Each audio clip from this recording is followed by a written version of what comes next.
Sahyadri bulletin media partner Nagar Sahyadri associated by Sahyadri publication.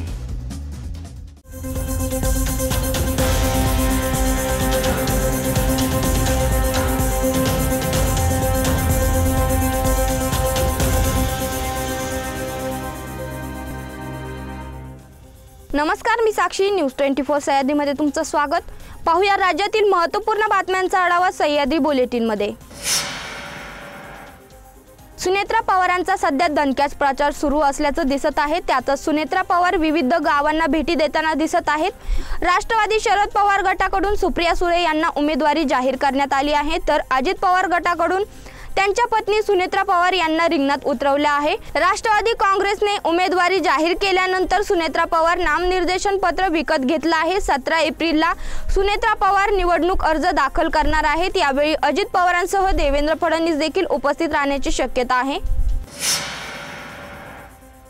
MHADA Lok Sabha मतदारसंघाच्या रोज नवनवीन घडामोडींना वेग येत असताना आता नागपूर येथे खास विमानाने देवेंद्र फडणवीस यांची भेट घेऊन आलेल्या उत्तम जानकर यांना थेट आमदारकीची ऑफर देण्यात आली आहे। फडणवीसांनी आमदारकीची ऑफर देऊन देखील उत्तम जानकर भाजप उमेदवार रणजितसिंह निंबाळकर यांच्या उमेदवारी अर्ज भरण्यासाठी जाणार नसल्याचं त्यांनी सांगितल्याने भाजपच्या अडचणीत कायम आहेत। धनगर समाजाचे नेते उत्तम जानकर यांचा पाठिंबा मिळवत म्हाडा लोकसभा जिंकण्याचा भाजपचा प्रयत्न आहे। सांगलीमध्ये महाविकास आघाडीची डोकेदुखी वाढण्याची शक्यता आहे। उद्धव ठाकरेंनी सांगलीत चंद्रहार पाटलांची उमेदवारी जाहीर केली होती, त्यामुळे काँग्रेसमध्ये तीव्र नाराजगीची लाट उसळली।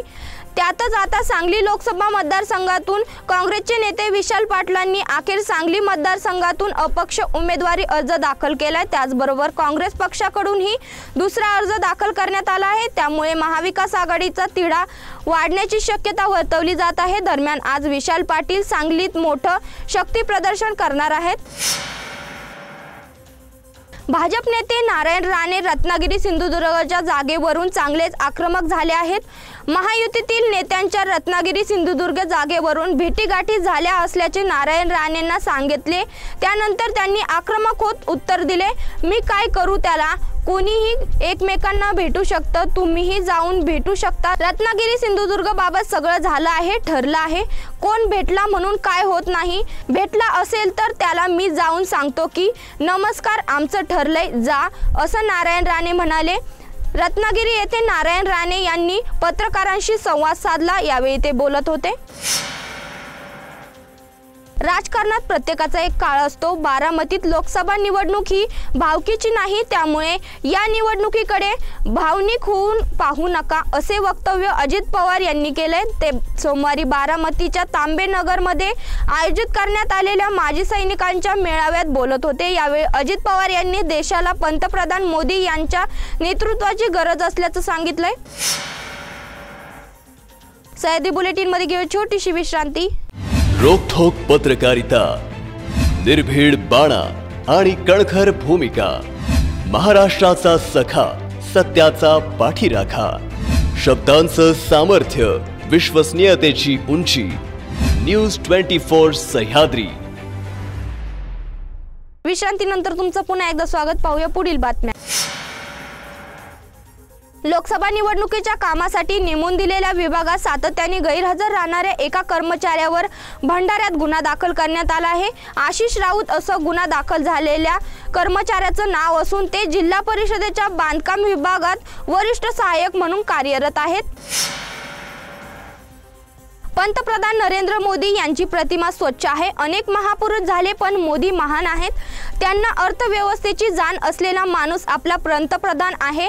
जगभरात मोदींचे कौतुक होत आहे, असं म्हणत नारायण राणे यांनी पंतप्रधान नरेंद्र मोदी यांच्यावर कौतुकाचा वर्षाव केलाय। ते चिपळूण येथील सभेत बोलत होते। IPL सामन्यावर ऑनलाईन सट्टा घेणाऱ्या टोळीवर पोलिसांची करडी नजर असल्याचं दिसून येत आहे। IPL सामन्यावर ऑनलाईन सट्टा घेणाऱ्या टोळीला पुण्यातून अटक करण्यात आली आहे।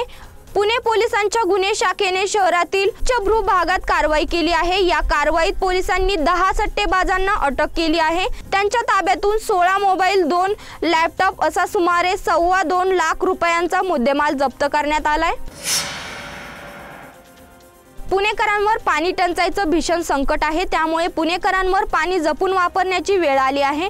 पुणे शहराला जेमतेम 45 दिवस पुरेल एवढा पाणीसाठा शिल्लक आहे। पुणे शहराला पुरवठा करणाऱ्या धरणाचं केवळ 10.22 TMC इतका पाणी पुरवठा शिल्लक आहे, त्यामुळे ऐन उन्हाळ्यात पुणेकरांवर पाण्याचं संकट ओढण्याची शक्यता आहे।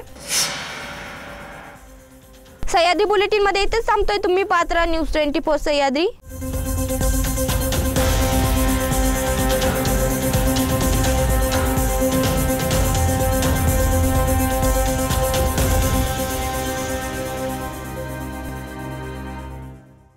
शब्दांचं सामर्थ्य, विश्वसनीयतेची उंची, न्यूज 24 सह्याद्री।